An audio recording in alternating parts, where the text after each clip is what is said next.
Hey, welcome to Guitar Alchemy number 3. Today's lick is a fiery pentatonic sequence that is alternate picked and sounds something like this.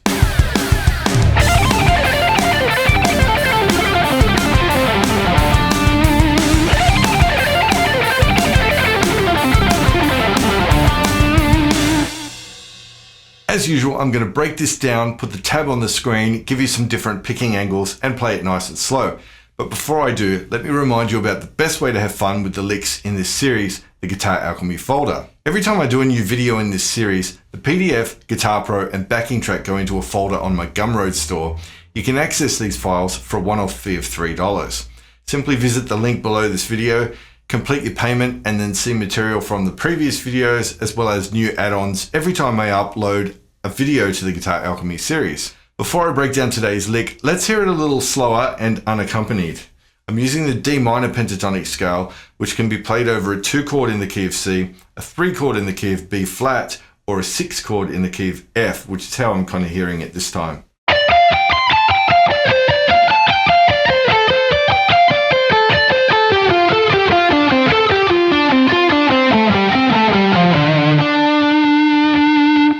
The first half of the lick is based on 2 string segments from each of the 5 pentatonic shapes.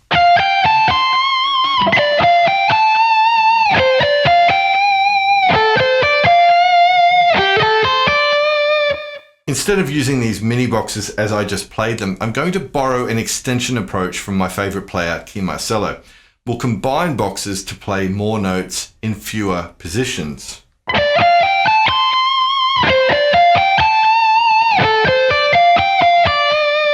In the first sequence, we'll pick 2 notes on the B string, 4 on the high E string, and another 2 on the B string. That makes it consistent with the all-teeth picking system that I covered in Guitar Alchemy number 2. Every string here begins on a downstroke, and like last week's lick, the escape path of this section of the lick is upward.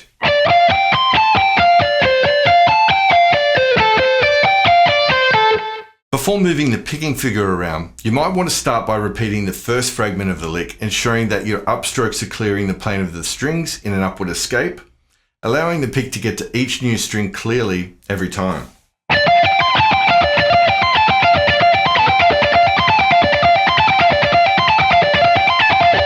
The easiest way for me to create an upward escape path is to have a little air gap under the thumb side of my wrist. Even with the other side of the hand planted on the bridge saddles, the air gap is a pretty reliable indicator that I'm working along the upward escape path. Once you're happy with how that's working, connect the E string and B string blocks until you find yourself in 10th position.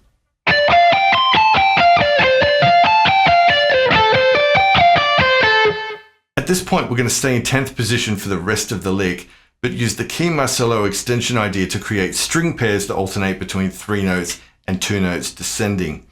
When I play 3 notes on the B string and 2 notes on the G string, the pick needs to make a downward escape out of the B string to hit the G string with an upstroke. Now, if I go back to the first part of the lick, look at how my picking path and thumb position change as I clear the B string on my way to that G string.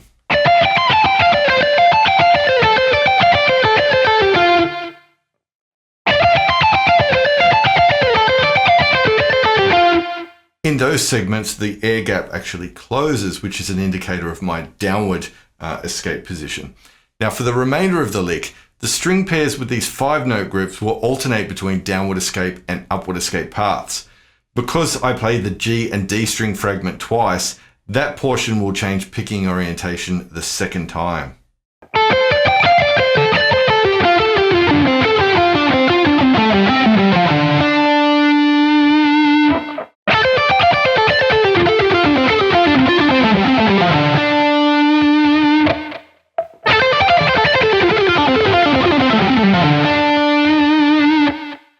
At speed, changing your picking orientation should be an organic process. You don't want to be playing in these sharp, hard angles that overtly switch as you go.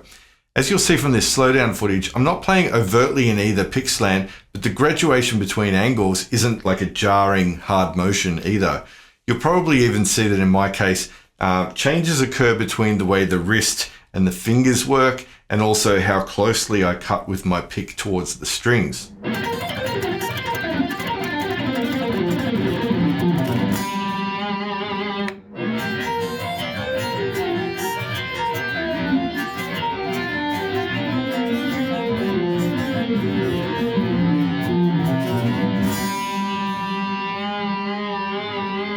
Let's hear it all put together one more time at speed with the backing track, and I will sign off for now. In the next episode of Guitar Alchemy, I'll show you how to play ascending fours using authentic Yngwie style pick strokes. See you then.